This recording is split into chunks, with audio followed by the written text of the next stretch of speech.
था, मतलब क्या था वो, उसको थोड़ा क्लियर करिए ना। वो स्वर्गवासी हो गए, चूंकि घटना है तो उसका तो जिक्र लाजमी है। और उन्होंने अपने पिता का नाम बदल दिया था, ये पूरी जिम्मेदारी से मैं कह सकता हूँ। और ये जो जर्नलिज्म हुआ था, ये इसमें हमारे साथ नवनीत गर्ग जी थे। एक्चुअल में तो पूरा पेपर वर्क उन्हीं का था, मैं तो साथ में था, मैं जनसत्ता में रिपोर्टर था।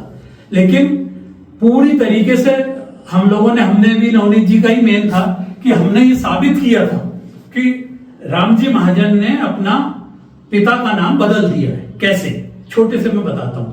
विधानसभा में एक किताब छपती है, आज भी छपती है, और उसके पहले पन्ने पे लिखा रहता है कि इसमें दी गई जानकारी विधायक द्वारा स्वयं दी गई है, इसलिए उसको चैलेंज करने का या उस पर गलती निकालने का कोई प्रश्न नहीं उठता है।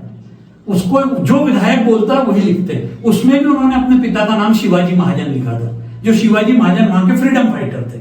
लेकिन एक्चुअल में उस सालों में जब उनके पिता का, उनका जन्म हुआ था, तो सारे रिकॉर्ड वगैरह सब जो नवनीत जी ने कलेक्ट किए थे, तो उसमें ये आया था कि उनके पिता का नाम छिपरिया महाजन था।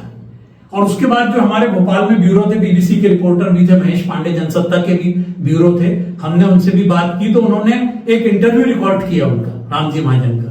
जबरदस्ती उनके घर गए, पुलिस वाला रोक रहा था, उन्होंने कहा मंत्री जी ने खुद बुलाया है, और फिर जब लाके लगा दिया टेप रिकॉर्डर, वीडियो तो था नहीं उस समय, तो उन्होंने बोला कि हाँ, बोले पांडे जी वो गांव का मामला है, वो नाम बनता बिगड़ता रहता है, तो छिपरिया बनते बनते बिगड़ते शिवाजी हो गया, जो कि कोई किसी भी तरीके से मतलब तथ्यात्मक बात नहीं थी।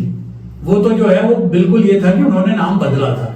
और उसके बाद एक बहुत बड़ी स्टोरी जनसत्ता के ऑल एडिशन में छपी थी कि एक मंत्री जिसने अपने पिता का नाम बदल डाला, पूरे देश में छपी ये खबर।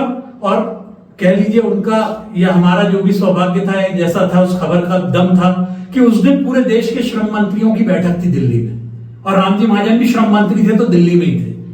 तो मतलब उन्होंने जो ये गलती की थी उसका उनको काफी नुकसान उठाना पड़ा।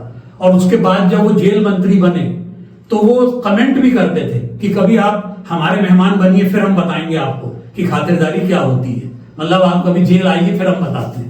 ये भी होता था, गुस्सा लाजमी है, धमकी एक तरीके। हाँ, धमकी कह रहा हूँ, जो भी कह रहा हूँ।